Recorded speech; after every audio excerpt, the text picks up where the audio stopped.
The subtitle of The Ordinary Hero is Living the Cross and Resurrection, and that really sums up what the book is about. It's about how those great events should shape our lives, how they imprint themselves on the life of a Christian. So the book begins with the pardon of the cross, the grace and forgiveness that we have through the death of Jesus, how we now are accepted graciously by God and have standing before him, and how that then gives us a humble confidence as we go through life. And then it looks at the path of the cross.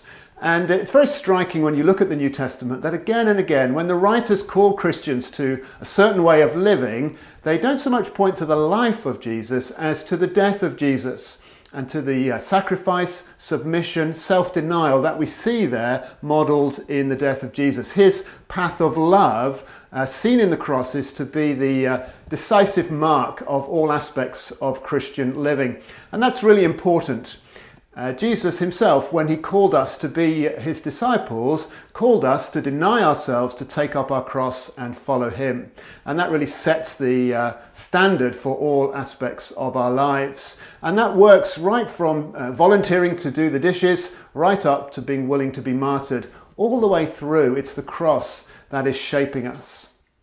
And then we go on and look at some aspects, I think, of biblical truth and of Reformed theology that are often missed these days, and particularly the idea of hiddenness.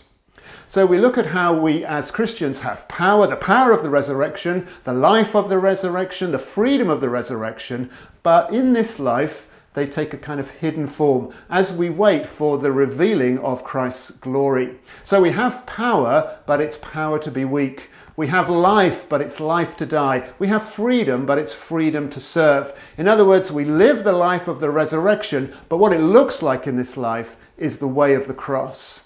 And then finally, we go on and finish with the promise of the resurrection, because the resurrection is the beginning and the promise of a whole new creation. And it's that hope that inspires and motivates us as Christians. As Christians, we live not for the treasures of this earth, but for the treasures of heaven. And that is the thing that then shapes us and keeps us going and makes us sacrificial as we follow the way of the cross. So this is a book about how we live ordinary life, but because we live it in the life of these extraordinary events of the cross and resurrection, then our lives can be extraordinary too, that they can be heroic, even in the midst of all the ordinariness of our lives.